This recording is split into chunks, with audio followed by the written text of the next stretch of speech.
Thanksgiving 2023, the Tucson Shepherds skipped football and Black Friday by going trailer camping, starting at Kartchner Cavern State Park, about an hour from Tucson.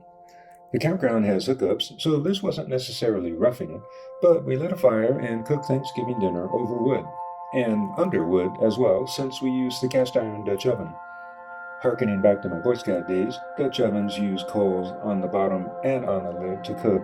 It can be hard to know if or when the food is done, but patience is aided with the usual holiday libations. Ultimately, the food came out well, cooked but not burned, and everything ready to eat at the same time. Good start.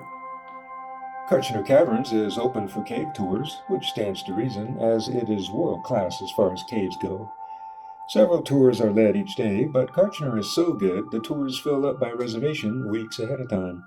I asked about cancellations, but was told fat chance on that one over the holiday weekend.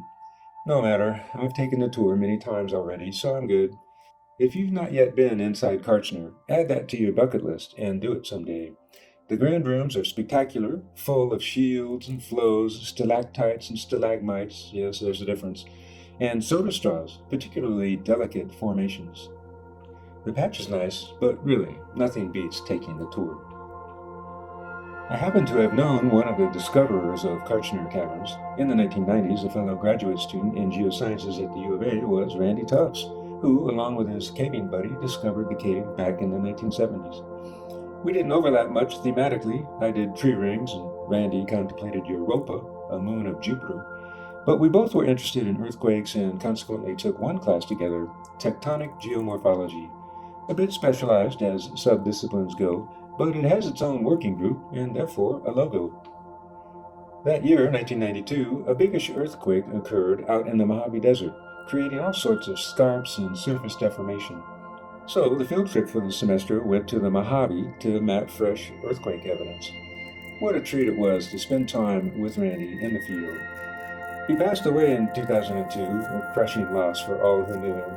Every time I'm at Kartchner, I think back to Randy. By the way, the prof of that class, Bill Bull, still lives in Tucson. We visited Bill and Mary recently for an afternoon social. And by the way, number 2, that 1812 earthquake on the San Andreas, that was dated using tree rings, a project I worked on. See the video of that moment of discovery linked below. With no cave tours open, Plan B was to revisit other sites of Cochise County, starting with the Coronado National Memorial, right on the border itself with Mexico. A lesser-known unit of the national park system, Coronado sits in Madrean mixed woodland/grassland, complete with huge panoramic vistas. That's Mexico in the background.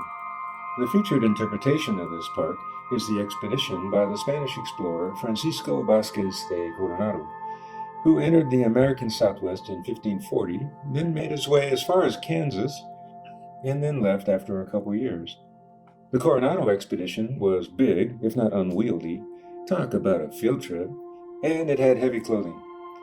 They saw the Grand Canyon, various pueblos of the upper Rio Grande, and vast bison herds out on the plains. Alas, European contact with indigenous Americans resulted in great change in the Southwest, both culturally and environmentally, with multiple consequences. Coronado Memorial is off the beaten path, but it's well worth visiting. On the way back to Kartchner, we stopped in at a mammoth kill site known as Murray Springs, just outside of Sierra Vista, very easy to get to. This one is BLM, Bureau of Land Management, with little to no amenities. The trail winds through an arroyo showing a wall of knowledge, sediments deposited over thousands of years of time. A thin black line in the stratigraphy is evidence of an organic environment some 12,000 years ago. Just below that line, mammoth bones and spear points apparently used to kill mammoths have emerged. At this very spot, mammoths were killed by humans, something like what is depicted in these representative artistic renditions. Working as a team, Clovis hunters had to get close to one and stab it. Obviously dangerous and perhaps hard to believe, but spear points found in association with mammoth bones provide smoking gun evidence of humans bringing down mammoth, followed by butchering on the terrace, which currently is mesquite creosote shrubland, but during the late Pleistocene was juniper grassland. While North America has many mammoth kill sites scattered about, they aren't abundant by any means, so they are precious. Southern Arizona is especially rich with multiple mammoth kill sites. Another U of A class I took, Lake Quaternary Geology, ran its field trip down here to see many of them, led by C. Vance Haynes, a global authority on this topic.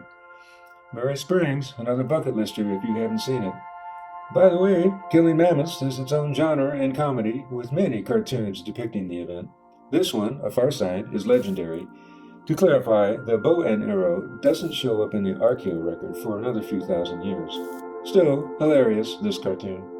If this trip had a theme, it could be that revisiting old sites is fun, useful, and valuable. A prominent naturalist, philosopher, and resident of Tucson was Joseph Wood Crouch. Among his extensive writing, his book, The Desert Year, is recommendable. In it, Crouch said, "You never really get to know a place for the first time till you visited it for the 50th time." Well, I don't know about 50 times, but yes, more than once would be good. The Sense of Place course at the U of A has gone to the same field sites for over 30 years now, which has been incredibly valuable for the co-instructors, Gary and me. And don't forget, being out in the field, there's always a chance for a nice sunrise or sunset. A good trip, for which I'm thankful to have the opportunity to take, to experience, and to share.